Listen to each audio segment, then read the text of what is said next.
Welcome back to our class, The Bible and the Novel, on Mark chapters 11 to 16. Right. So a pretty good segue from the end of chapter 13 into 14, and even the ending, or like not so ending, of Mark, is looking at the role of women. So we see at the end, like the offering of the widow is what like keeps the establishment of the temple, and that keeps it going. And then we see in the beginning of chapter 14, it's a woman who anoints Jesus, who gives him that title, like Messiah, because that's what that means, to be anointed. And then in the last video that we had, last week on Mark, we talked about how like there's women aren't honored in the same way that they are in some of the other synoptics, or even in John. Like they're not the evangelists necessarily in the same way. Like they're not going out, they're not talked about throughout like the narrative. So it's interesting to talk about like what the role of women has been throughout this narrative, especially in chapters 13, 14, and then into the ending of Mark. Yeah. Well, especially because this is the first time we see women suddenly appear, right? Right. This twist in the cast of characters suddenly. Up until this moment, we really haven't had any women in Mark until we get the widow making her offering. Yeah. And then we have Jesus being anointed by a woman. And then we start hearing about Mary Magdalene and Mary, the mother of Jesus. And suddenly there's women on stage who were not on stage before. So that's another interesting sort of like change that we feel in the direction of Mark, or the tone of Mark here. Especially without a birth narrative in Mark, you're not having that same kind of like exalting the character of Mary in the same way, or like talking about like Elizabeth, or like different. So like that doesn't happen in here, which is interesting. Again, that it's in the latter half, very briefly, women are being talked about again. Right. And you also have the Syrophoenician woman and who asks the question for her sick child, which is another interesting question as well. This is true. We do have the Syrophoenician woman, and we have the woman healed from blood. Right. And Jairus' daughter, right? His daughter, yeah. So we do have the three healings, but they're not, they're on the like, well, the Syrophoenician woman interacts with Jesus. Right. And that's a really interesting one, especially because she's considered like right in what she said, like her kind of like witty remark back to Jesus. He's like, oh, this is so good. Like he enjoys it in some way, and kind of manipulated her into that response. So there's something, I don't know, I like their relationship a lot, but it's not in the same way of like, oh, and like the women were there too, or isn't there a note in one of the Gospels about like the women funding the ministry in some sense? Like that's not talked about. Right, absolutely. And it's interesting, all three of those are paired as healing narratives, or they're kind of like a triplet of healing narratives. And even Jairus' daughter and the woman healed from blood are both like actually together in the same. Yeah, like a Markan sandwich. Right. Whereas here we have the widow just suddenly coming in, and then we start to see women like playing a role in the story as opposed to being the recipients of healing. I guess that's sort of the narrative difference that I'm sensing. Oh, for sure, yeah. With the woman who anoints Jesus, and then we see the women at the cross. Also, the second person Jesus heals in Mark is the mother-in-law of Simon. Right. So again, a recipient of healing. Right. There's also, I think, an interesting tie between economics and the women, especially in chapters 13 and 14, talking about like, oh, she gives her offering and it's considered like so much more than anyone else gave. And then two, when she anoints the head of Jesus, Judas is like, oh, she could have done so much more than that, and kind of has this like false care for the poor that he's like pushing out. And so it's interesting too, like their connection to this kind of economic exploitation motif that we're seeing. Yeah. That's a really good point, especially as we've been talking about economics in the last video around the temple, that when the woman comes into Simon the leper's house in Bethany and anoints Jesus's head with perfume of pure nard, the question the disciples ask each other, why this waste of perfume? It could have been sold for more than a year's wages and the money given to the poor, and they rebuked her harshly. Well, and also, the poor you have with you always is part of Jesus' response. Right. Which is an interesting way of maybe recalling what Deuteronomy says about, and thus you will have no poor, right? The care, right, that you're supposed to show becomes this question of saying, well, yeah, you always have the poor. And you can show kindness to them whenever you wish. You will not always have me. Right. And it's so interesting in light of the destruction of the temple, because what do you do when you can no longer bring the things that are required? How do you give to God what is God's, right? The question about the tax with the coin bearing Caesar's head. Mm-hmm. And the poor becomes the priest in a way. The poor becomes the temple, much in the way that I think Mark is comparing Jesus to the temple, to say that the destruction of the Messiah looks like a win for Rome and a defeat for the kingdom of God.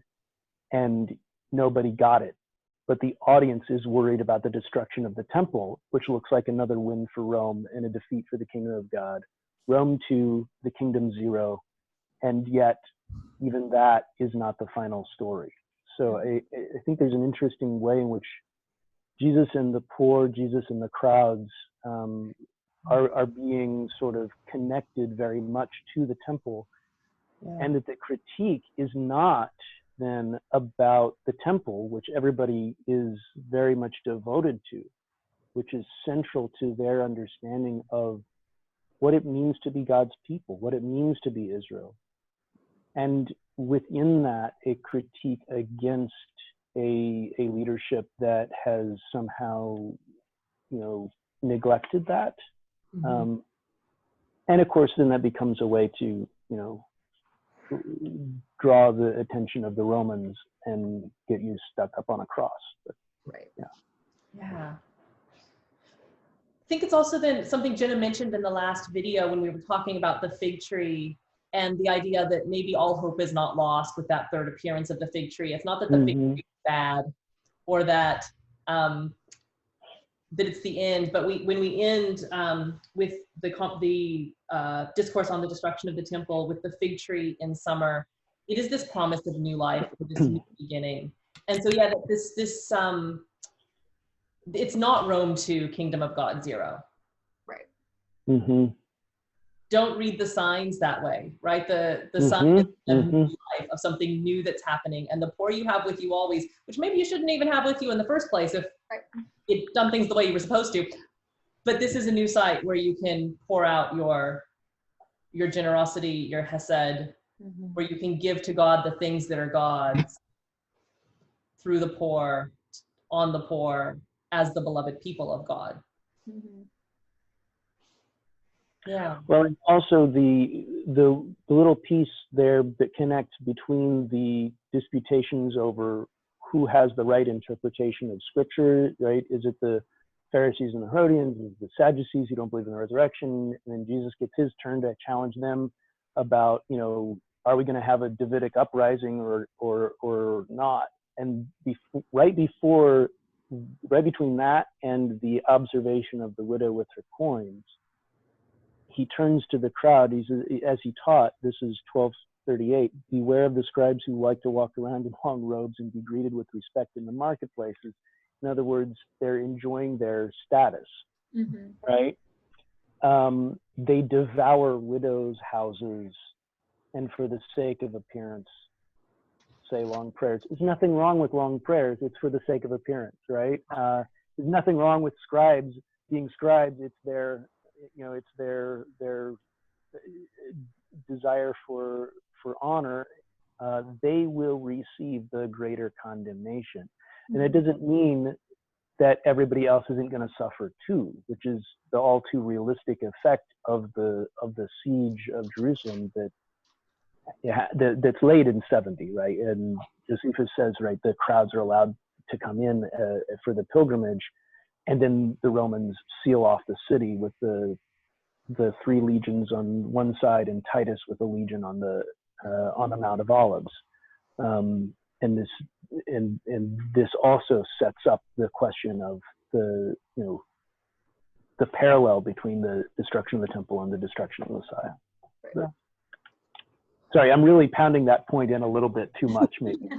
No, but I think it's a good one, because one of the things that, I think oftentimes inattentive readings can cause us to vilify entire communities of people, right? And think, well, Jesus seems to be denouncing the temple and predicting its destruction. Therefore, the temple must be bad. The law must be bad. This entire, tradition through which God has revealed himself must be bad. And that's absolutely not what's happening in this text, right? The thing being denounced is, I mean, as you're describing the scribes, the thing that comes to my mind are like televangelists maybe selling snake oil to cure coronavirus, right? And making lots of money. Like, that's what's being denounced, right? And that doesn't mean that like Christianity is bad as a whole, or that like, you know, Jesus is, but like maybe people selling snake oil and making a lot of money off a pandemic, they might be bad, right? Or even before this, the, you know, sorts of religious leaders you see up on very flashy stages who are making millions off of their books, and who really enjoy being Christian famous and being invited to big houses by government officials to be honored for this and that. That seems to be what's being denounced, right? That sort of grabbing after money and power and pageantry and enjoying the money and power and pageantry and neglecting what this is all really on about, which then reminds me of Messiah and Felix, right? Who gets so caught up in wanting to follow Al-Masi while he's surrounded by people in his town who have, the whole town's been devastated by a tornado, and he does nothing. All he cares about is that the guy that's hanging out in the tent, kind of waiting for him to do something. And we talked about this in the Messiah videos, that there seems to be a kind of a condemnation of Felix's actions because he doesn't do anything for the very people who are there in need of help. And so I think that it's really important that we do see that the destruction of the temple and the destruction of the Messiah are being aligned here, because exactly what this text is about is helping people make sense of these two brutal losses they've experienced, and to understand that those two brutal losses, that of Jesus and that of the temple, are not wins for Rome and signs that everything is over, but rather it's part of something else that's happening, because we know something else. Jesus didn't just die, and that's where the ending starts to point us to, right?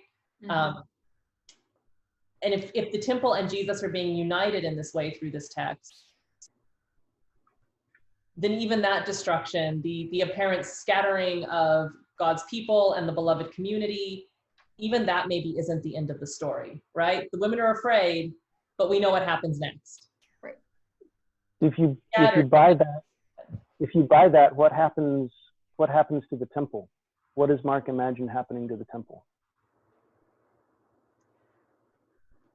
I mean, think about it. You were just saying there are these misreadings of the text that allow us to make these sort of sloppy things, but that don't necessarily say that you know, that Christians who make those misreadings are bad, but that those readings do tend to go with a history of denigrating the temple, denigrating the Torah, denigrating Judaism, denigrating Jews. These are reading traditions that many Christians just innocently pick up and don't realize are blood drenched with generations of Jewish slaughter. Right. And I can't emphasize that enough as a reason then for stepping back and examining the questions and the assumptions that we ask ourselves when we look at these texts as Christian texts, when they're not Christian texts, when they're first century Jewish texts, that see the loss of the temple as comparable, if not as, as comparable to the death of a Messiah. Nobody gets that that's coming until it comes. Right.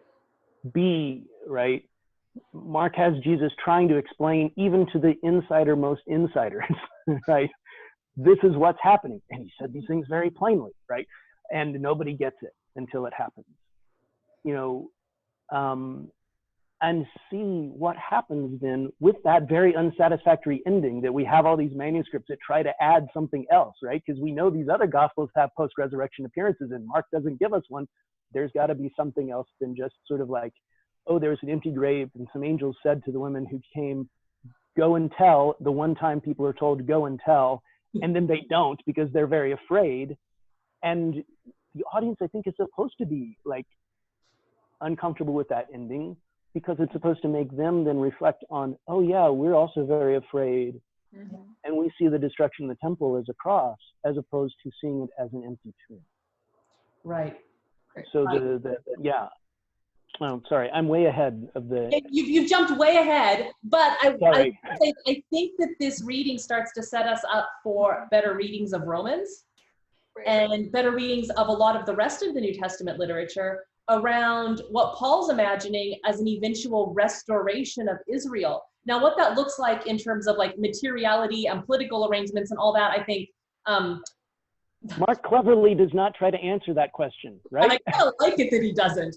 But that somehow God will redeem and restore his people, and that they're not invited into because of this bringing together of the Messiah and the temple is a sort of supersessionist theology that says, and that was the end of Israel, and now we've got the church that just replaces it. But that somehow in this empty tomb, destroyed temple, people of God scattered, and increasing divisions within the community of God's people as these crazy pagans start getting interested in Jesus and are like wanting to be part of what's happening. Something good will eventually happen, but how it's going to work out is a little confusing. And right now we're kind of staring at an empty tomb. But learn from the fig tree. Right. Summer's coming. Right.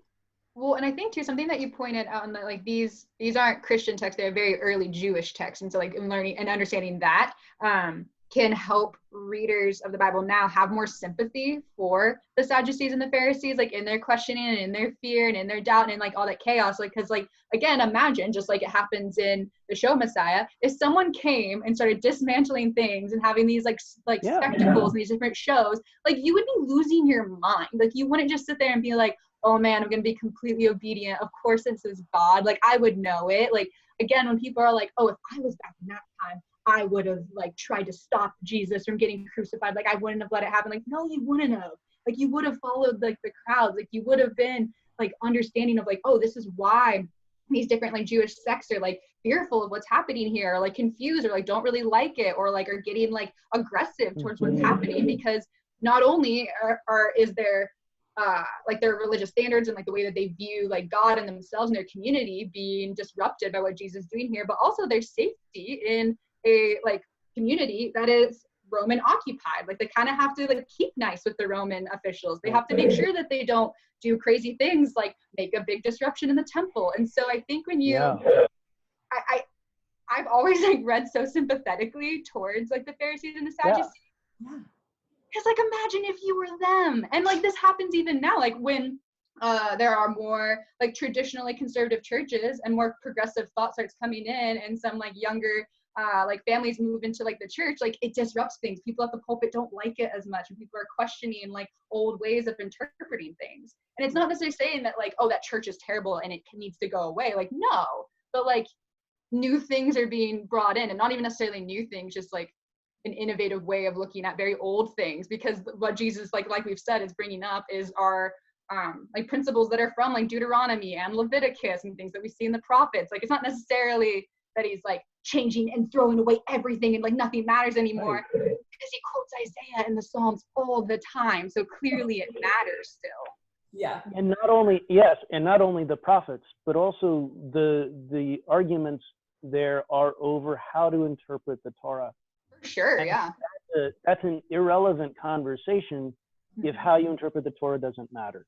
Yeah, exactly. Right? And so this is something that like even earlier in Mark, where the disputes over healings on the Sabbath, for example, this is not about whether Jesus has broken the law of the Sabbath. This is a question about how to observe the Sabbath properly. Right. And that's a point in which the positions of Jesus and Mark look actually much more like later rabbinic provisions over the saving of life, which is supposed to overwhelm any of the prohibitions around the Sabbath. Which is interesting because a lot of people just draw a straight line from Pharisees to rabbis, and that line is not quite so straight. And certainly the positions attributed to Pharisees here, right, are sort of strange. But you point out, like, you've got the Pharisees who have one argument about one thing, and the Sadducees who have another argument about another, and you can even sympathize with them. But yeah, Mark does have these people as villains, right? Even though they are, and precisely because they are villains, right? They're the people who are responsible for misleading the people, right? It's much like Ezekiel saying, the shepherds have put the flock at risk, right, as a sign of care for the flock, right? And I think that also, it's really good then to see, like, that Mark throws in the middle of those debates, and one of the scribes comes up and says, I saw you answered well. What's the most important commandment? Again, what are the mitzvot? What are the things that are required of Israel as Israel? And then Jesus sees that the scribe answers him well, and he says, and you're not far from the kingdom, right? So rhetorically, I'm uncomfortable with the, oh, that's one of the good ones kind of argument, right? It's sort of what happens in Acts with Cornelius. He's just unbelievably exceptional. But at the same time, right, it shows, I think, what you're saying, that there is that sympathy even for this group within, right, the Jerusalem elites who are sympathetic figures. Yeah. Well, and I find it even interesting too for like Christians that like throw out the Old Testament. They're like, oh, I don't need that. Like, I don't need to care about the Torah. But then they will hold up like, oh, love of God and love of neighbor, not knowing that that's like from like that's a direct connection to like the Torah and like all that it like encompasses. Like, it's a really crass summary of it in a lot of ways. Like, that's what it is. Like, you're still talking about it even though you think it doesn't matter. Well, and to connect all of those debates, all of the debates we see here are really debates around, okay, love of God and love of neighbor. That sounds great. How do you do that well? Right. Right. And like, it's lovely to say you love your neighbor, but what does that mean? How do you love your neighbor? Right. And that all of these, I mean, I think it's fair to say the Gospels as a whole, like all of them, that's what the debates between Jesus and the religious leaders are about. Not that the law is good. That's assumed. The law is necessary and formative and to be followed and reveals God and what God cares about. But how do you do it well? How do you apply it well? That's what they're debating. Right. Which then brings back to like Messiah, like, how do you respond to this? Like with what's going on here, like with someone that's disrupting like the status quo, like how we do things, like this church, or in Jesus' time, like this temple, like how are you to respond? And like, and then again, with the ending of Mark, what do we do with this? Like, how do we respond? Right. And to be fair, not all new ideas are good. Right. Right. Like it's, I think it's really helpful to think of it in terms of like contemporary, like modern context, thinking like to recognize something as an interdenominational or like Protestant debates is not to say that like all of Christianity is bad or all of Protestantism is bad, but we're very good then at vilifying each other within that, right? Like we've kind of made a art of it, I think, sometimes. But obviously we don't think that like Christianity is bad or Jesus is bad, right? Even as we like go on like, but that dude, he's got that, right? Okay, so there's that one thing. And then also recognize not all new ideas are good ideas. Right. And so this creates, I mean, this is a really dynamic sort of situation that we find then recorded in the Gospels, right? And these are the very real life situations that these audiences and that these authors are wrestling with, right? A system that is not perfect in its applications, debates about what it means to follow this law that is good, but how do you do that well and in ways that are true to the law, are obviously what we all are still doing, right? And so arguably. So some of us have just given up on like arguing what it means to love God and neighbor. We've given up on that one. No, I said arguably, not arguing, but arguably that's so. I really think that one of the challenges for reading Mark for especially Christian audiences is to try to put yourself in the position of somebody who wants the temple to be there, who wants to be able to go and do the sacrifices of Passover, who knows that that's something that you have to do and that it is, no matter who is mismanaging it, that's what you do and you need that. and you are absolutely lost in a world without a temple, right? That I think is a real challenge, to get into what is Mark doing to address that by saying, oh, but you already know what to do with the dead Messiah, right? Wink. Yeah. I think that's less challenging to imagine in the moment that we happen to be recording this video. Because Really?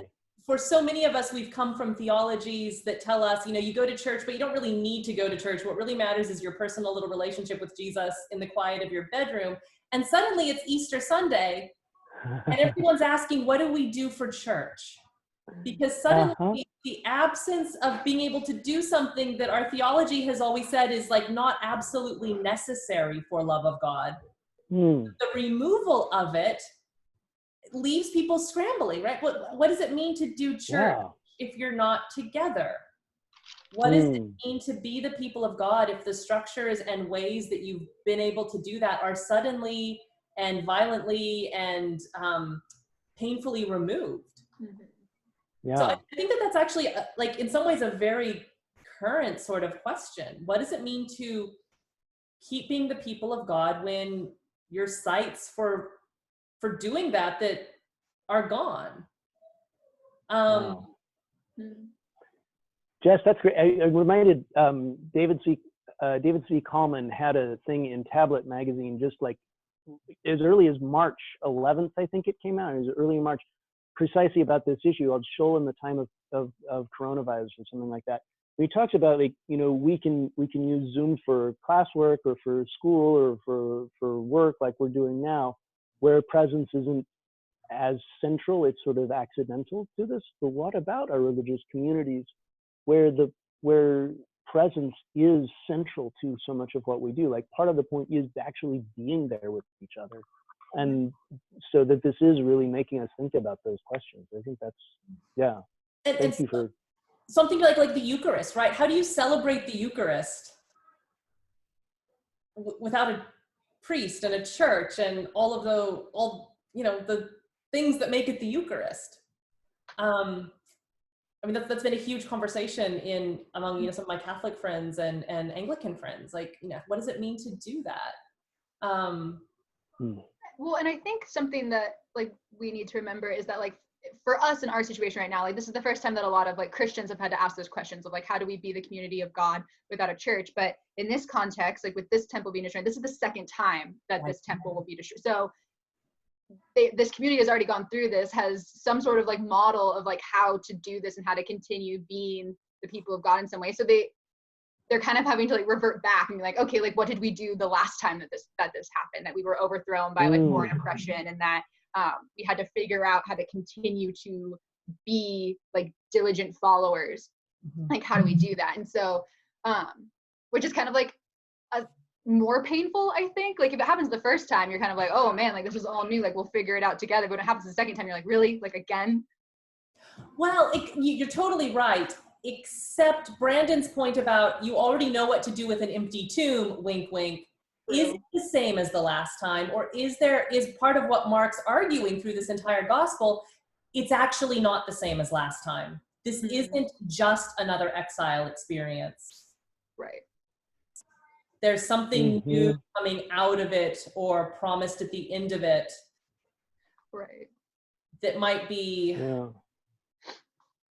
it's not just exile, right? No. And even exile wasn't just exile, because there was still the promise of return. Right. So is there something, I don't know, there's something about the empty tomb that seems to make it a little different this time, for me as a reader. Yeah. And also in terms of knowing what to do with it in the temple discourse, right? Many will come in my name and say, I am he, and will lead many astray. You'll hear of wars and rumors of wars. Don't be alarmed. It must take place. But the end is still to come, right? There's all this foment and uncertainty, and, you know, is it this? Is it not this? And sort of, you can imagine riffing on the word evangelion as news, lots of fake news going around, and people not knowing what to listen to. And you can imagine people in their own news bubbles, you know, doing this thing versus that thing. Right.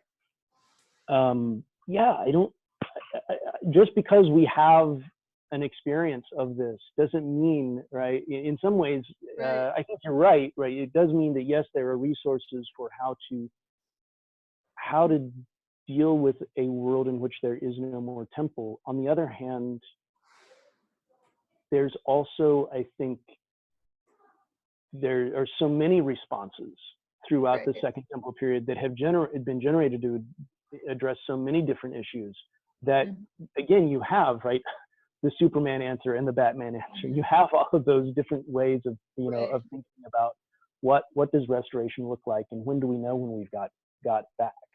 Mm-hmm. So I think you're absolutely right, that in some ways it's like, oh, we've seen this story before with the destruction of the temple, and then just right, but have we? Because what does it mean Right. that the resurrection has begun? Right. This isn't resurrection is the thing that's supposed to happen at the end when in the Jewish apocalyptic texts of the time that talk about it. Right. Right.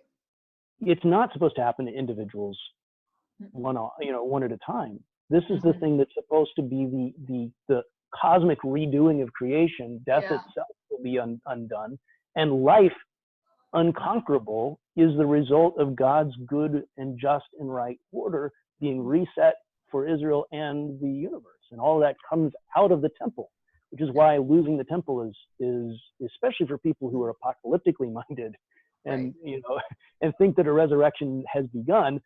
That's a really big issue. Right. Sorry, I keep coming back to the temple, but I think it keeps calling us back to that uncertainty, right? And it decenters us readers in that really helpful way from, well, we know the answer, you just forget about the temple and move on. But that's not what this text is actually saying at all. No.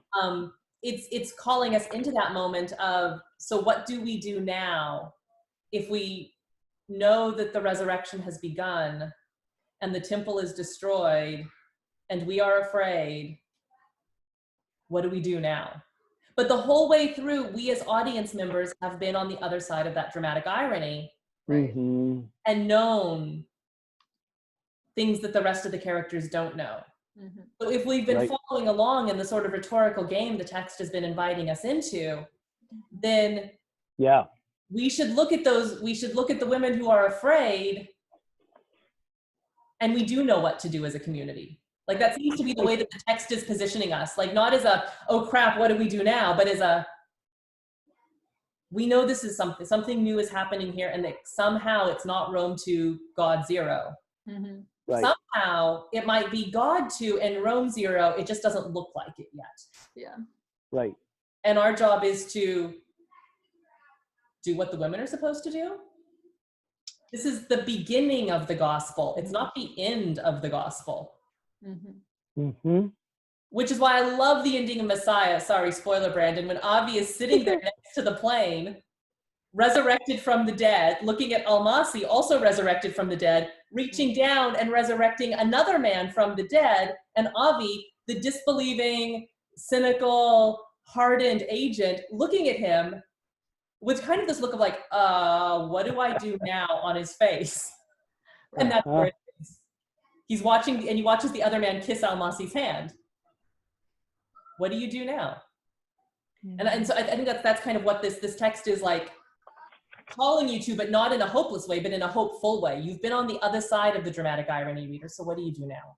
What do you do with this? But before we get there, I really think we need to spend a tiny bit more time because we're jumping ahead to the end, which is great. I think that we want to keep that ending in mind as we move through here. But we have the Jesus is anointed at Bethany. And it's interesting that in this gospel, he's anointed on the head, not the feet. Right? Which makes it much more of a messianic anointing. But again, it's not coming from who it should come from, right? It should come from the priest, right? Or a prophet. And it's not interpreted as a conqueror, right? As he's anointed to be a king who's going to conquer. He's being anointed, he says, for his death, right? For his burial. Right. Right. So we have these two things coming together in a very uncomfortable sort of way in this scene.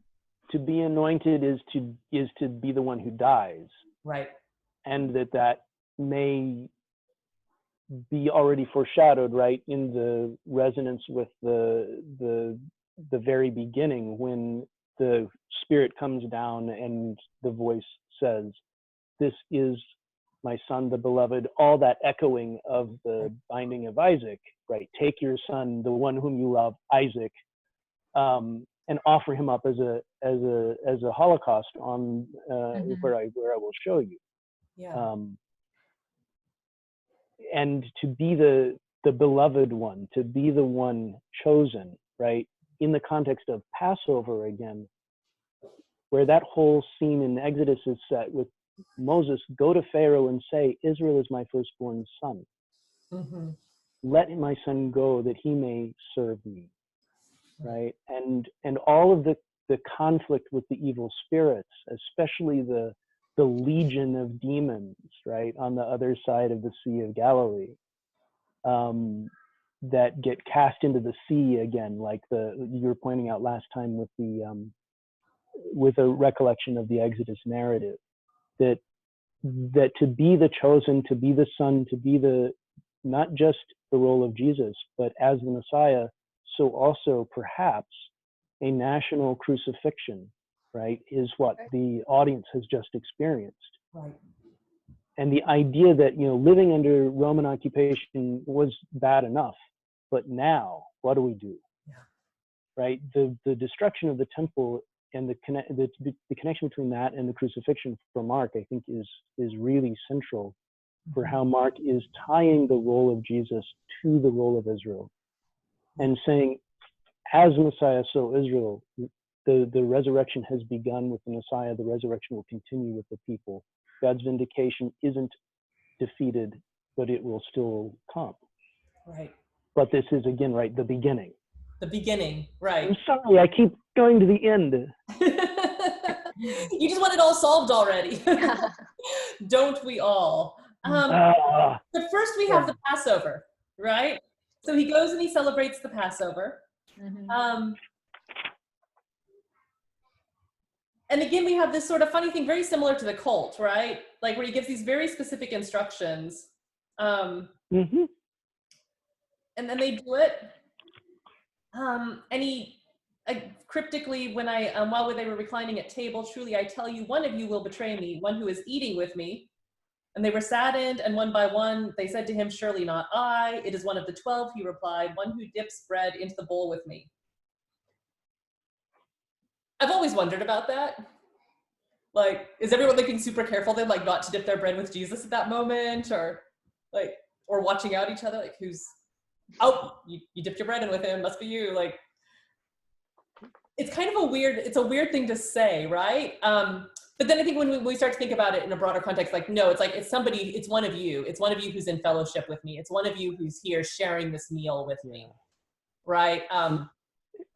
I'm curious also, is that after everybody is like, spread something on their matzah, and now everybody's got something about to put in their mouth, and they like stop, like, halfway. And I imagine the disciples doing what I do as a reader, which is like, wait, who went for the matzah? Who went for the hummus at the same moment, right? Like not thinking that it's about something bigger, but trying to figure out, like, oh no, I definitely put my bread in afterward. Yeah. That seems, again, maybe it's because I see Mark as funny in the way he tells his stories. Yeah. But also because it's such a weird detail to include, but yet fits into this bigger thing of no, like the betrayal is going to come from within. Mm-hmm. Right? All the plotting, all of this, when it comes right down to it, it's actually someone who's sharing this meal with me that's where the betrayal is going to come from. Someone who Jesus chose. And let's just hold on to that for a minute as we keep working through it. And then Jesus, takes the bread and breaks it, and then he takes the cup, and then they sing the hymn, and they go out onto the Mount of Olives. And then Jesus keeps predicting then to Peter that, I'm going to be struck and the sheep will be scattered. And I think about this in terms of Brandon's constant return to the temple, right? That Jesus will be struck and the sheep will be scattered. The temple is destroyed and the people are scattered. Don't be like Peter. Well, I mean, it's where on the Mount of Olives in that verse, Jesus said to them, "You will all become deserters." Right. Right. It's not just about Judas, it's about all of them. But then again, dramatic irony, right? The reader, don't be like the disciples. Don't be scattered at the moment that things look the darkest. Mm-hmm. Don't lose heart just because everything that you thought was supposed to be happening one way is happening a different way. We've seen this story before. Remember the night that Jesus was betrayed. Remember how all 12 were scattered and Judas betrayed him. We don't need to be like that this time. So I think that's part of what this text is doing in that aligning of Jesus and the crucifixion with the destruction of the temple is this, don't lose hope just because it looks really bad this time. We've seen it look really bad before. And we know what happened.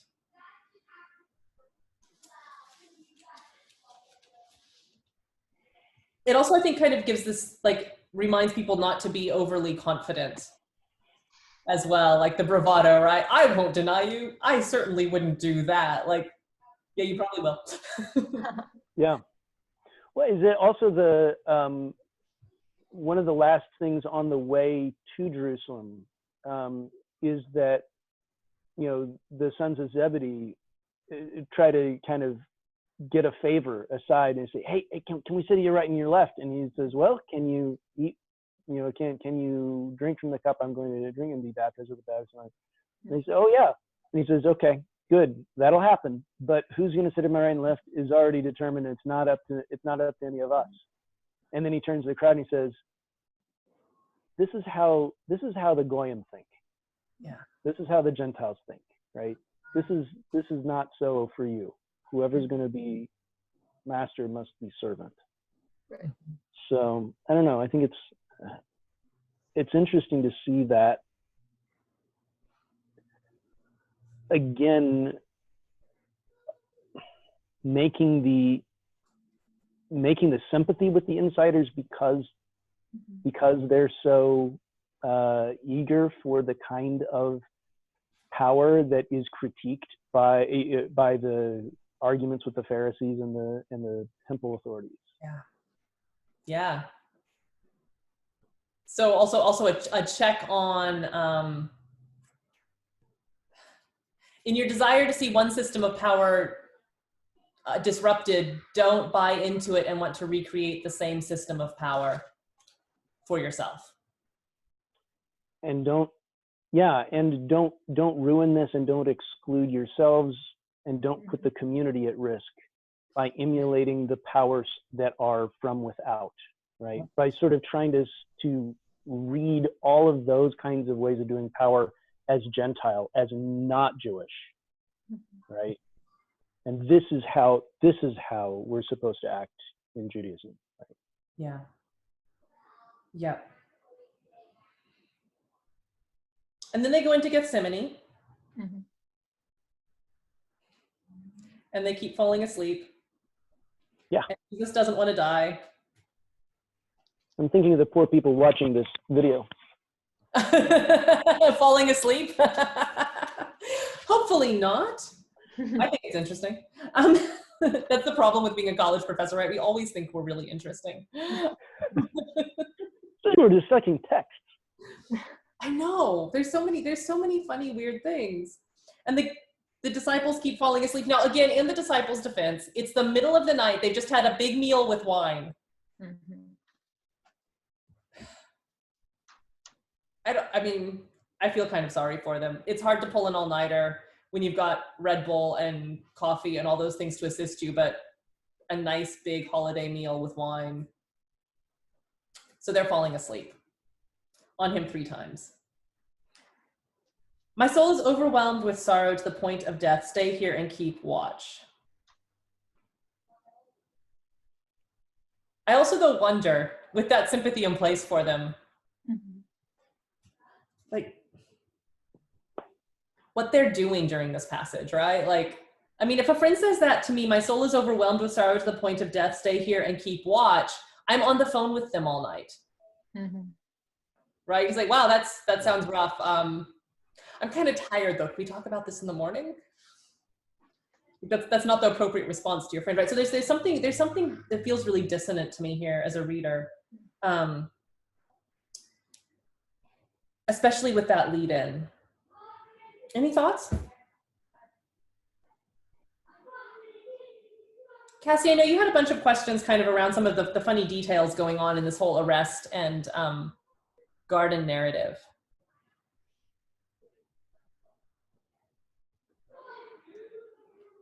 I guess I had questions about how right after Jesus is anointed with the like with the perfume from the woman, how that's like right after that is when Judas goes and betrays him. Yeah. Is after he mentions the burial. Mm-hmm. So I thought that was interesting. But what I found kind of interesting is that he took Peter and James and John with him, and then he left them too. So it was like the disciples, Peter, James, and John, and then Jesus. Yeah. So, yeah, and it doesn't seem the only thing he says to Peter, James, and John that he doesn't say to the others is that my soul's swallowed. Well, mine says swallowed up by sorrow to the point of death. Remain here and stay awake. Yeah. So, yeah, I don't know. I don't know why he did that, but I don't really have any big insight. I'm just. It's a good observation though, right? That like he ditches the 12 and just takes 3 of them with him. Yeah. And He leaves did him. that too. Yeah. So. And what are the other, what do the other 12 do? Not the other 12, right? The other 9. Well, the other 8, because we have Judas what right Judas is doing. He joins the scene in a moment. Yeah. Yeah. So what are the other 8 doing? Why does Jesus leave them? Are they figuring it out yet? Are they totally confused? But there is like this sort of this zooming in on Jesus in his loneliness and in his isolation and in that sense of that I am, like it's just him, right? He is, everything is being removed. And to your point of like being a good friend, if my friend tells me that they're not doing well and then they leave, like they obviously want space. So in my well, if they ask for space, and Jesus is leaving and obviously is going to return, but like the disciples can't necessarily do anything within that time. So I don't know, I guess to me it makes sense that they would fall asleep, which I guess we all think because it was the middle of the night, but I don't know. Yeah, I didn't interpret it as they didn't care or anything. I don't know. I think it's interesting because Jesus says like, okay, I'm overwhelmed. I'm going to go over here, stay here and keep watch. And they can't even do they can't do the one thing. Like if your friend is like sorrowful and they're like, hey, I need to go do something real quick, but like, can you stay up so like we can talk? Like you're gonna do, you know what I mean? Like you're going to do that, but like the disciples don't. Like they don't do the one thing that they're asked to do here is to stay awake. Yeah. And so there seems like they might not understand like the severity of what's happening. But the other thing that's really interesting that might start to give us answers for the end of Mark, he doesn't leave them by themselves. It's one thing if it's Peter by Peter's self or James by James's self, but they have each other. Yeah. Why aren't they keeping each other awake? Why aren't they talking to each other and encouraging each other in that moment? Because I can imagine right now that if Brandon were to say something like this and wander off, it's just because, I don't know, you're the one in South Bend. Like the 3, but say something really, I don't know, dark like that. Right. We would stay here and be talking to each other, right? Yeah. Like, what do you think he meant by that? Like, that seems like, ooh, it's like, so should I go up and talk to him? Like, and talking about like what he said at dinner that was kind of weird because like, what was that about? Like this being his body and blood, and then like, what are the other guys up to? And Judas has seemed like he's been in a really bad mood lately. And there was a lot to talk about. There was a lot to talk about. Right. There's a lot to talk about. And that's the thing the narrative doesn't give us. it focuses on Jesus' words and Jesus' actions, and it doesn't say anything about what they say back. It doesn't say anything about what they're doing meanwhile, and it just leaves us wondering. Right. I think that's a really important thing you're pointing out. Mm-hmm. I mean, it seems to me that they can't, like, how did they let each other fall asleep Mm-hmm. with so much to talk about and so much to occupy their minds and themselves? Yeah. In this, like, on the other hand, when you have like more people and there is a responsibility, you have diffusion of responsibility where someone will be like, oh, well, there's 2 other people here, there's 7 other people here, I can take a nap, you know, and then of course nothing gets done, or none of them stay awake. Or they take shifts, right? Okay, like, hey, he's taking a long time. You take a nap and I'll sleep, right? Yeah. So clearly, though, however they dealt with it wasn't very effective. And 3 times. I mean, this is the other thing to note, right? He comes back 3 times, returning the 3rd time in verse 41. Right? Like 1 time, maybe. 2, but like clearly your strategy didn't work the first time, guys, to stay awake and to keep watch, which is another recurring theme throughout the Gospels, right? Keep watch. In fact, I think Jesus might have said something like that in verse 35 of chapter 13. Therefore, keep watch, because you do not know when the owner of the house might come back, whether in the evening or at midnight, or when the rooster crows, or at dawn. If he comes suddenly, do not let him find you sleeping. What I say to you, I say to everyone, watch. Watch. Yeah.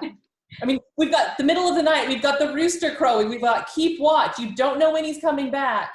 And 3 times they've let each other fall asleep. Yeah. What do you do when the temple's destroyed and the tomb is empty? Well, what you don't do is let each other fall asleep.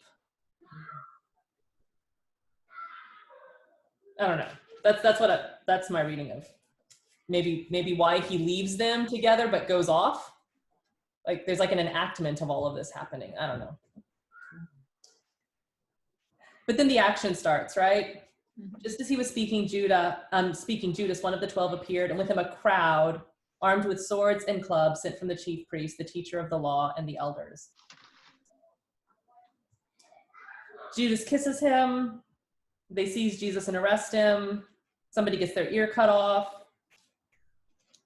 Jesus tells them, am I leading a rebellion? Cassie, you look like you've got some questions. So, okay. if the evening before, Jesus says, one of you is going to betray me. And then Judas isn't there, obviously, and then brings this crowd of soldiers that have like swords. And why would he go to the like subtleness of it's going to be the one I kiss? Like, why? I'm sure all the disciples at that point knew, oh, like it's Judas, I'm sure, or they knew something was going on. But I don't know, it seems like a measure that didn't need to be taken because there was nothing subtle about the situation. Yeah. So, right, because, I mean, okay, so it is nighttime, but why single out Jesus rather than just take the whole lot of them also, right?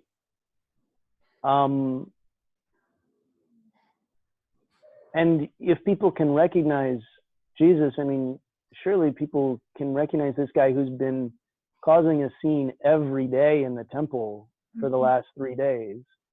Yeah. Or just like pointing to him and like, yeah, that's him, because he brought this huge like group of people. So like pointing him out isn't going to necessarily make the situation any less subtle, because When Jacob comes back from Aram, he divides his family into 2 camps. One group here, the other group there, and sends them across ahead and spends the night wrestling with the text says a man. And after that wrestling, that night of wrestling, he then encounters Esau And what does the text say? They kiss one another. And I wonder if the leaving of the disciples into two groups, right? And the 12, like the tribes, but this idea might have something to. I'm just thinking about this right now. I've never noticed those details in that particular connection, so it might not be there. But it's interesting to try to come up with a reason why these details. I think that's a good question. I don't know if that's a good answer. Yeah. It is interesting that Jesus makes a similar point, right? Am I leading a rebellion that you've come out here with swords and clubs? I was teaching in the temple. You could have arrested me at any point. It does seem to get at the power of the crowds, though, as well, right? That he has to be arrested at night because the crowds actually, if they tried to arrest him in the temple, perhaps there would have been problems. The crowd that has been led out to arrest him is clearly not the same crowd, or the same crowd, but easily turned, right? Yeah. From the right. Yeah. It explicitly says that this is the doing of the guys who are running the temple and are threatened by this, but can't do anything in the other stories. Right. Or episodes. Everyone deserts him and flees, right? So to the question, why not arrest all four of them? It seems like there's that's what they're afraid of, perhaps, right? Because they turn around and flee. And then a young man wearing nothing but a linen garment was following Jesus. When they seized him, he fled naked, leaving his garment behind.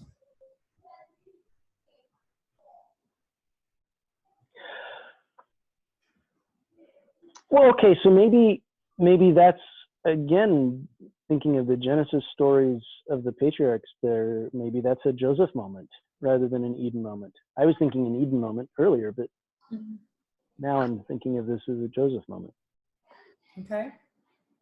Joseph in the coat, being stripped of his coat and thrown in the pit. And also having his coat taken away by Mrs. Potiphar. Right. Yeah.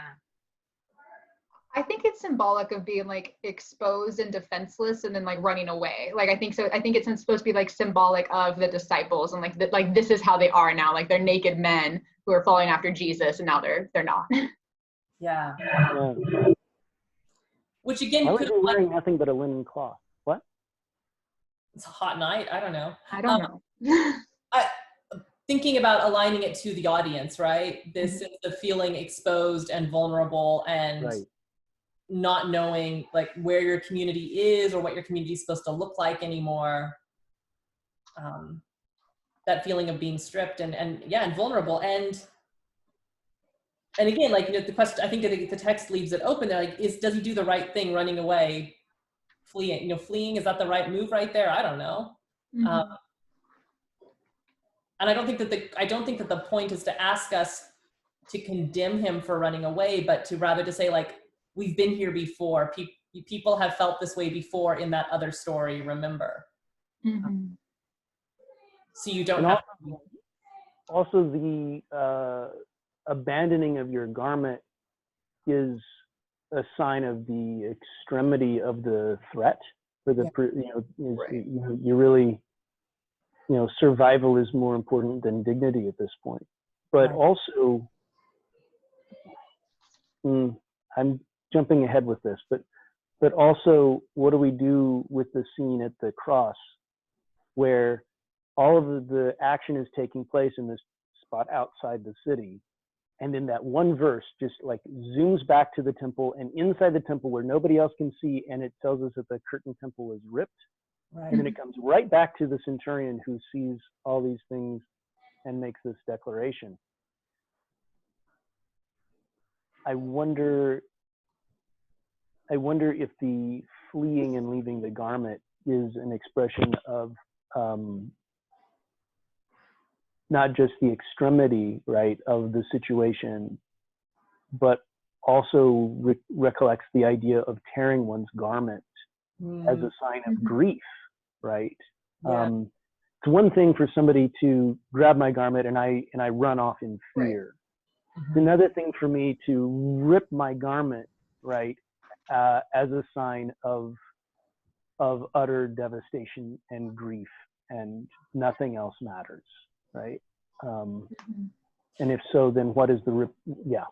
Those aren't either or scenarios, though. The sorts of situations that cause you to flee naked, the sort of danger and extreme threat that represents, is usually going to, if not, once the adrenaline dies off, be coupled with deep grief and loss usually. So I think that I don't think that's an either or, but perhaps a sort of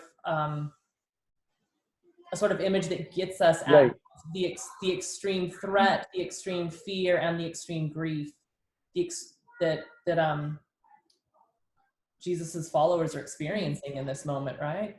One thing that I think is that you're talking about fear and like all those things that I find interesting. So in this first instance, when we see the young man, he's wearing nothing but a linen cloth, and then he left and ran away naked. But then the next time we have a reference to a young man is in 16:5, when they saw a young man dressed in a white robe sitting on the right side, and they were alarmed, and he tells them to not be afraid. And so this is like the first time we see it's this naked young man who's very representative of that. And then the next time we see a young man, he's clothed in a white robe, and he's telling them, no, like, fear is not, that's not what we're doing here.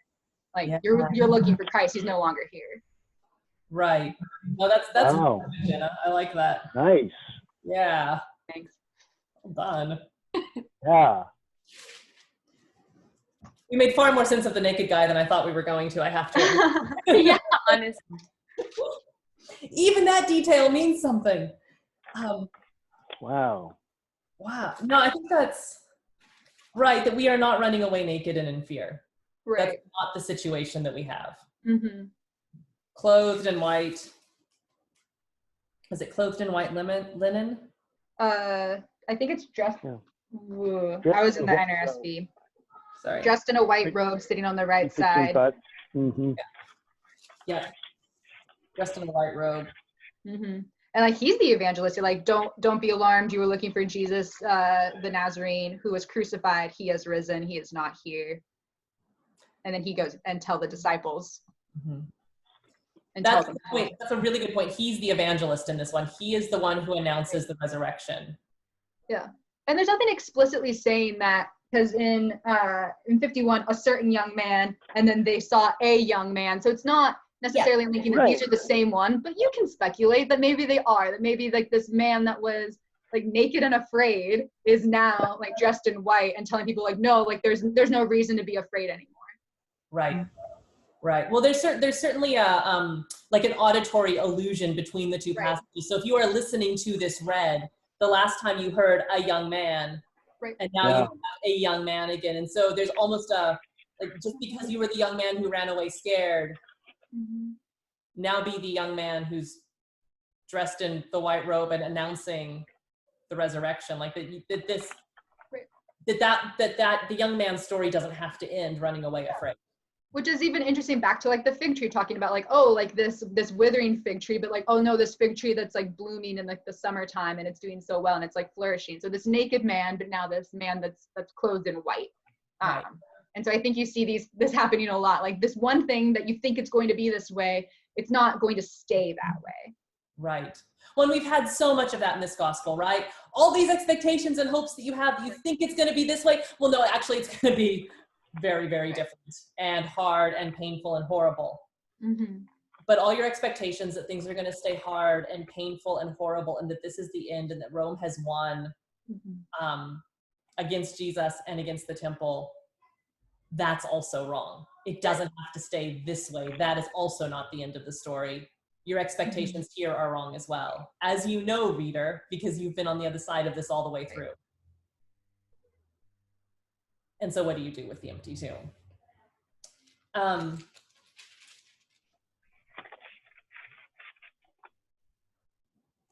then we have all of the action around the passion.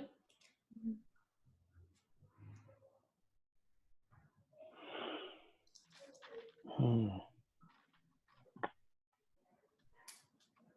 the tearing of the veil in the temple. I really liked that part because I think that it's like you were saying, Jessica, you're trying to like kind of picture it in a cinematographic type movie. I feel like that's like a great scene right there of like it cuts to the curtain and it splits and then it goes right back, and yeah, I don't know. It's just really cool. Yeah. Kathy, what do you make of that? I know what I make of it, but I'm curious what you make of that. Like that cut from of scene from the cross back to the split of the curtain and then right back. Let's see. Can you remind me what verse it's in? 15:37. Jesus, with a loud cry, Jesus breathed his last. The temple of the curtain was torn in two from top to bottom. And when the centurion who stood there in front of Jesus saw how he died, he said, "Surely this man was the Son of God." I know how I read it too, but yeah. What do you guys make of it?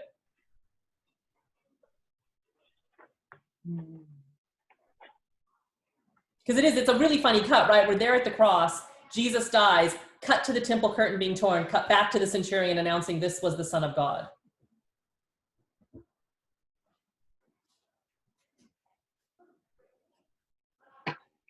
Is it ironic? Like, I don't know that it's a declaration of faith. I think it's that him saying like, oh, surely this is the, like he died. You know what I mean? Like, if you're really the Son of God, why would you die? So I wonder, I don't know if it's a declaration of faith on the part of the centurion to be like, oh, surely this is him. Like, I think it's. Yeah, I don't know if you will have a footnote in your translations, but like in the NRSV, there's a note that says, or a son of God, right? Right. And even more to the point, this is a Roman. He's, right. A son of God could be any of the gods. Mm-hmm. Could be an acknowledgement of this as a king, right? As Caesar is the son, again, Caesar, the son of the divine Caesar. Mm-hmm. It's not at all unusual for the fool or the bad guy or the outsider in a story, the one who speaks truth that the audience knows is truth, even if they're speaking it in a way that is sarcastic or ironic. The irony of everybody who's supposed to know who doesn't, and here's the guy who's the least likely to know. He's the villain. He's the guy who's just overseen the crucifixion of the Messiah, who wouldn't know what this all is about. He's the one that in the audience's mind, they understand he's coming closest to the truth and then echoing back the first verse. But how does that connect to that quick cut away to the temple and then back? I don't know. I don't know.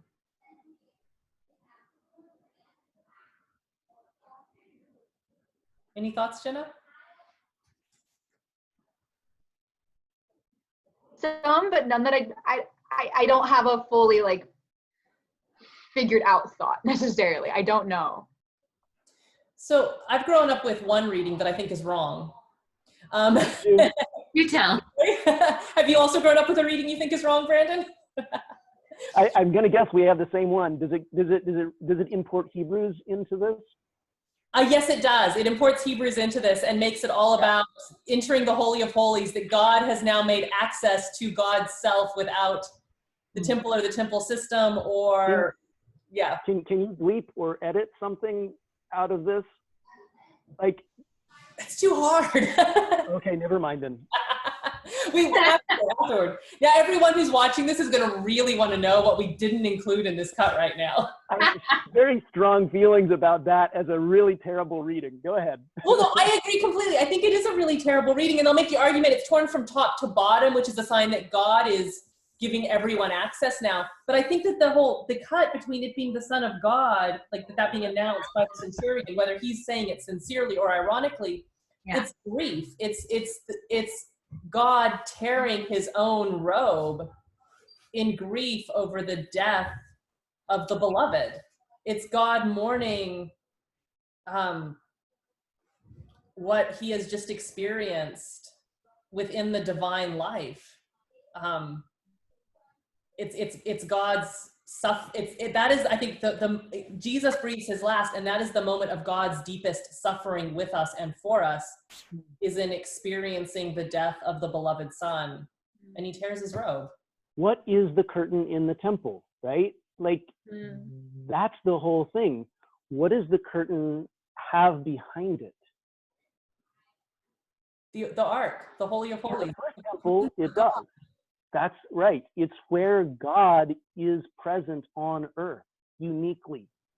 And that's why I love that you're connecting that to God's garment, right? I think that is the expression of utter divine grief. Right. That this is what has happened, and that this in many ways melds the crucifixion and not just the rending of the temple garment as God's rent clothing, but also connects the crucifixion to the destruction of the temple itself, so that in that moment the story in the story and the story of the audience are really united in this crucifixion, in this moment of utter, complete loss and devastation, that God tears God's own garment. The image of the first temple, right? When the priests carry the ark, right, on the poles that are never to be taken out of the rings to carry it, so you don't get too close and approach it, right? This is, God's power as nuclear reactor. You have to have the right trained people with the right protective equipment to get too close to it. Otherwise, everything melts down and everybody, has a Chernobyl. There's the careful placement, and the poles are not removed. And so when the curtain is hung there over the divine presence, the ends of the poles stick out just enough. And the rabbis who reread the image of God's presence, right, the Shekhinah, the biblical kavod, the fire cloud of God's presence over the tabernacle that moves into the first temple, they reread that as a feminine noun, the Shekhinah, and they sort of almost eroticize this manifestation of God as if this looks like, the breast of a woman behind a thin garment, as they imagine what it, that's all you see of the divine presence, but you know that God is there, and that this veiled presence is there. And so the idea then that God as Abraham, bringing in the divine loss of the beloved son, but also God as if we import that reading, right, then we also have God as divine, as sort of a mother figure as well. Right. That to say this is God's son, right, is, I think, the reason for that quick cut over to the temple to look and see what's God's response to this, right? And where do you look for God's response to this? You look for the presence of God at the temple, and it is that utter just grief. And I think that's a really important thing to get right in reading this text, because so often when we are faced with horrible pain and suffering, with loss, with the brokenness of the world, with what the audience of Mark was facing in the destruction of the temple, but also in our own lives, when we experience incredible suffering and trauma, the very natural question is, where is God in all of this? Why did God let this happen? What does God think? Is God sitting up there as some sort of impersonal, removed, uncaring, eternal, who maybe loves me in a general way, but he doesn't really care, not like really? To know that in this moment of great loss, in this moment of the destruction of the temple, in this moment of the death of Jesus, God is right there suffering, not just on the cross, but suffering the loss that the cross involves. So much so that God rends God's own garment. and exposes God's own self in this mark of extreme grief. So where is God in the destruction of the temple? He is right there grieving the loss, as well as experiencing the loss. Like as in the like as with the cross, right? Dying, but also experiencing the death of the beloved at the same time. And where is God with us in our suffering? He is experiencing with us. He is experiencing it with us in that very, very deep way. And I think that's really important to get right, because I mean, I think that's one of humans, like, it's one of our deepest existential questions. Like, where is God in all this? Does God know how much this hurts? And if we read, I think the answer is yes. Yeah, and that is the question of the suffering psalmist in Psalm 22 that Jesus quotes from the cross just a few verses before that, right? Eloi, Eloi, lama sabachthani. Why have you forsaken me? Right. And the temple, the curtain of the temple being torn is almost an answer back to that psalm. I haven't. Right. I'm here suffering with you, and for you, and with you.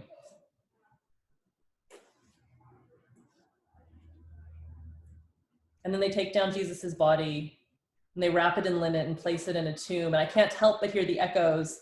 It's in this gospel, it doesn't work, but in the other gospels, it echoes so strongly some of the infancy narratives. Right. Where Mary takes the body and wraps it in linen cloths and swaddling cloth and lays it in a manger, right? It's an interesting sort of play on that as he's laid in the tomb. Starting to even frame the burial as a rebirth narrative. And then we get the resurrection. Sort of. Right. We get the empty tomb. And we get the announcement that he's raised. Well, and again, then we get this phrase, when evening had come. Yeah. And I didn't notice that before. Tons of ink has been spilled on trying to figure out the exact chronologies and trying to reconcile the irreconcilable chronologies across the Gospels. But what is that? I'm just curious. Sorry, I didn't know I was going to notice that. So.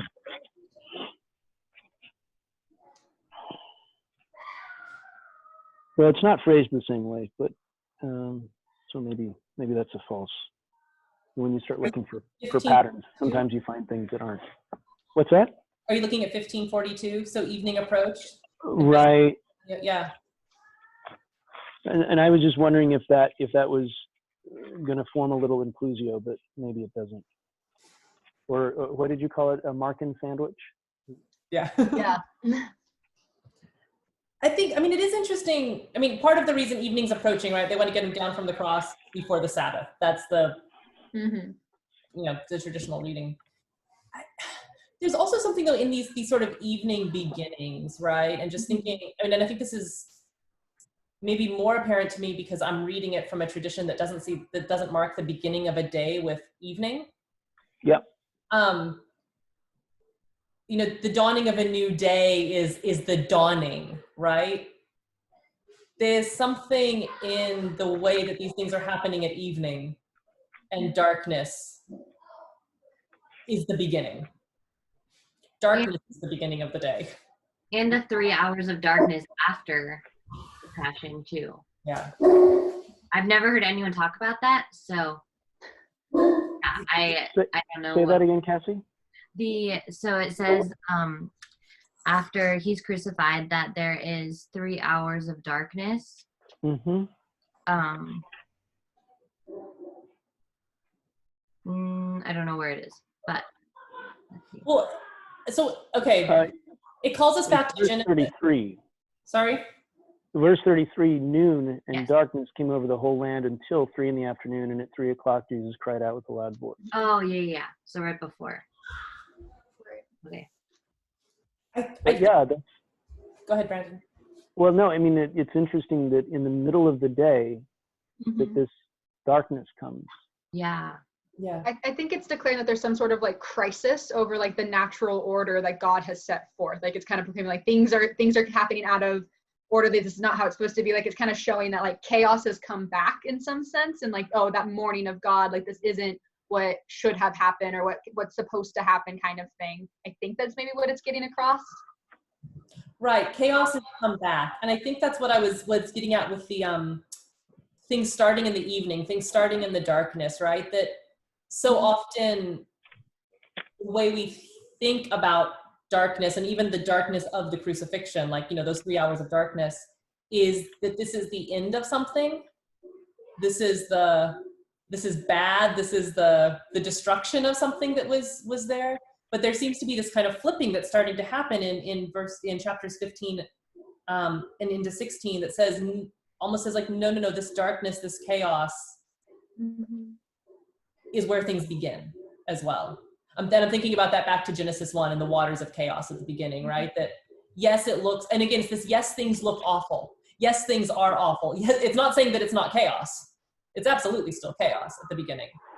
But we've also had the whole Passover narrative running through this, Right. and especially coming to the fore, and the darkness is the penultimate plague, right before the death of the firstborn son.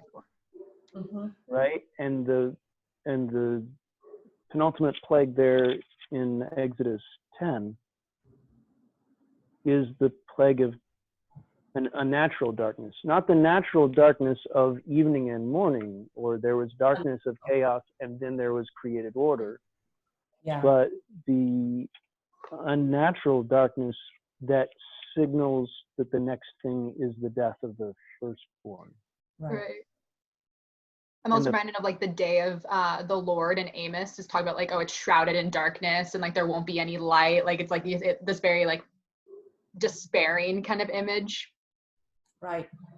So what we see happening at the end of Mark are these kind of layering of images, right? From the creation narrative, from the Exodus narrative, from Amos, from the natural world, telling us that something is deeply amiss and that you've seen this story before. And while something may seem to be amiss, you know this is not the end of a story, but the beginning of a story, or the God doing something to move the story to a new place in a way that will be good, even though right now it seems horrible.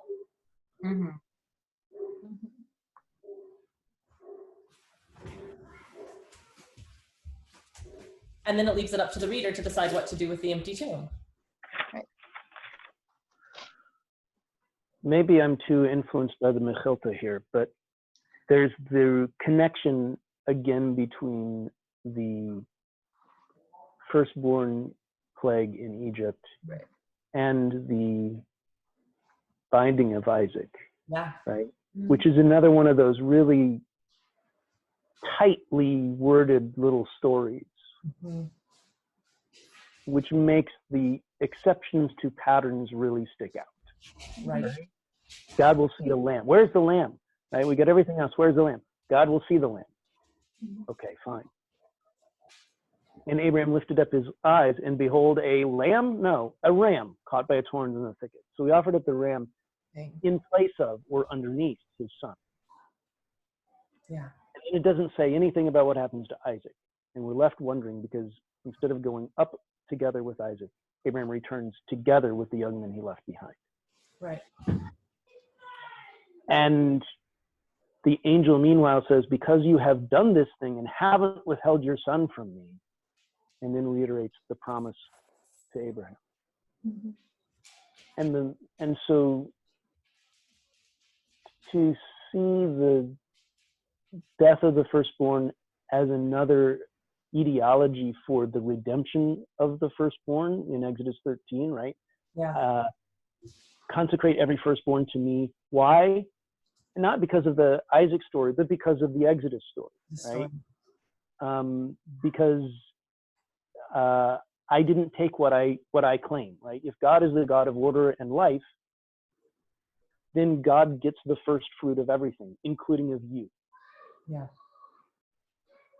And I have a provision so that your firstborn like, God doesn't relinquish that claim. God never relinquishes the claim on Isaac.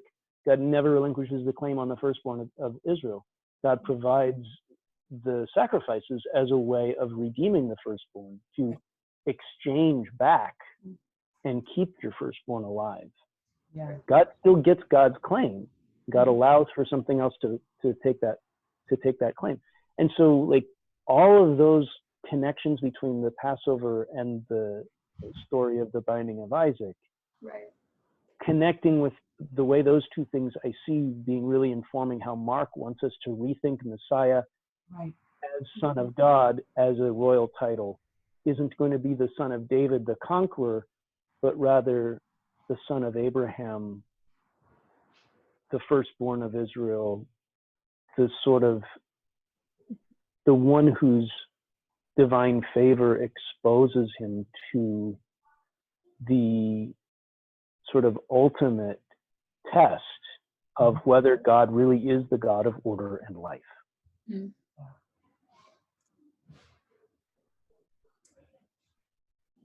And so God offers his own firstborn, his own Mark.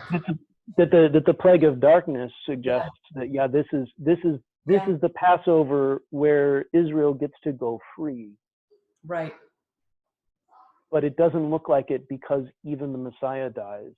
And so how much more what more can we expect if, as the audience, we're dealing with the loss of the temple? And the incredible suffering of the destruction by Titus's troops. Right. You wouldn't expect anything else as a reader, but you also wouldn't expect that as the end of the story either. Right. What does it mean? Yeah. What does it mean for us to have the Passover we've all been waiting for? Not the one we remember, but the one we hope for. The one we've hoped for. Yeah. Right. The Passover we hope for means that, and again, I don't want to read Paul too much into this, but the idea that the death of the Messiah and the resurrection of the Messiah begin something for the people of Israel that they also will experience, and that this may not be the Passover that the firstborn escape. This may be the Passover in which the firstborn are claimed by the plague. Yeah. And the ultimate Passover then is the resurrection. Right. Right. Anyhow, that's. And I think it's really important as we tie all of those together I'm reminded of a line in Chaim Potok in his last novel, a series of 3 novellas, Old Men at Midnight, when it's following up with Davida as a older woman, and she's a novelist, and somebody's asking her about the books that she writes because they're so bleak, and she makes this comment that I'm imagining a world without a ram. Beautiful. That seems to be what Mark is pushing against here, is saying it looks like a world without a ram. It looks like a world where this time God is claiming the firstborn. This is the Passover where God is claiming what is his, except he is claiming what is his on the cross. But we know it's not a world without a ram, because God always does provide the sacrifice. And that somehow there's going to be hope. And that empty tomb is the beginning. It's the beginning of the gospel, but a completely undetermined ending. And so as readers then, in the first century or the 21st century, we are confronted with the same question. So what do you do? You're hearing the old man now clothed in white telling you he is not here. He is risen. Go tell his disciples. What do you do? It's the question of Avi at the end of Messiah. What do you do with that? And that's not an easy question to answer. I think it's so easy on Easter morning, during a normal Easter morning where everyone's in church and the priest or pastor says Christ is risen, and everyone shouts back in unison, he is risen indeed, hallelujah. And we all start singing, Christ the Lord is risen today. And Except Mark doesn't give us any of that pageantry or comfort or isn't it great to have all of this stuff that can reaffirm what we know we're supposed to say and do. He leaves the women afraid and leaves the reader then hopefully occupying that place of dramatic irony, going and being afraid isn't the right thing. I've known that all the way along, like that the answer to the question, who is this? The answer to what's happening. I've been on the side of the reader that knows. So what do I do? But Mark doesn't give us prescriptions. He doesn't give us pageantry. He doesn't give us a model. He leaves it to the community to figure out what the next step is. And does not show us the resurrection. No. Right. No. It happens off scene. Yeah. In all the Gospels, it actually happens off stage. Yeah. But you don't get any, but the other Gospels will give you a picture of the resurrected Jesus, and they're all different, right? Nobody has the same post-resurrection appearances. Right. Mm-hmm. And Mark just doesn't have any. Right. Right. And I mean, that's why the manuscript traditions try to like tack some on. Yeah. Because what does it mean? What does it mean that the tomb is empty? And I think that's the question. It's not, I think there's a, the cynical, well, there's not a body, we don't see anything because it didn't really happen or something like that. And I don't think that is in any way what the gospel, everything that's been setting us up to, that's not the point. The point is, I think, to put it on the reader. So what do you do with this? What do you make of the empty tomb? What do you make of the promise of the resurrection that you haven't yet actually experienced in your own life, or that you haven't yet gotten to lay your hands on or see, but that you've heard has happened? And so in some ways, this is a gospel that kind of cuts into our darkest moments and asks us, yes, you've been suffering. Yes, hard things are happening. Yes, you are locked in your houses and not able to see your friends or celebrate with your family. Some of us have loved ones who are dying in hospital who we can't even visit. We haven't seen the resurrection, not in the way we want to. And do you just throw your hands up and give up? Or do you respond to the empty tomb differently and you say, no, I haven't seen it yet. The temple is destroyed. The world is broken and things are still bad, but the tomb was empty. And I know that the resurrection has started. So do you live into that reality, reader? And I think that's where Mark positions it for us in such a good way, in such a helpful way, because it doesn't give us easy answers in the face of the darkness or give us a resurrected Jesus who can make us feel cuddly and happy and warm and excited. But rather, in leaving us in this place, acknowledges the darkness that still surrounds us, but also points us to that hope, to that certain hope of what has happened and what is coming. And maybe that's a really good place to end these videos as we are still locked in our houses for coronavirus and as this term comes to an end. We don't have all the answers. This class has not managed to tie everything nice and neatly up into a bow. But hopefully it's brought all of us to a place of not being afraid of the Bible, because there is so much amazing, good, wonderful, problematic, challenging, dark, fascinating stuff here. None of our questions are too big for this text. The text can handle them and sustain them. And the God who is revealed in this text can handle and sustain all of our problems and questions and difficulties. He's heard them all before. He's even torn his own garment at the deep suffering he's experienced in the face of the death of his beloved son and the suffering that we face and all of our losses. And he doesn't negate any of those, but steps into them with us and points us to the empty tomb and says, yeah, but look what's beginning. And so with that, all of my students, it's been a great term. Thank you so much for everything we've gotten to do together this term. It's been so much fun. I wish you all the best as we go into this very strange summer. And for all of you who have found us online for whatever reason, thank you so much for watching these long, rambling conversations. We hope they've been useful to you. Grace and peace to all of you.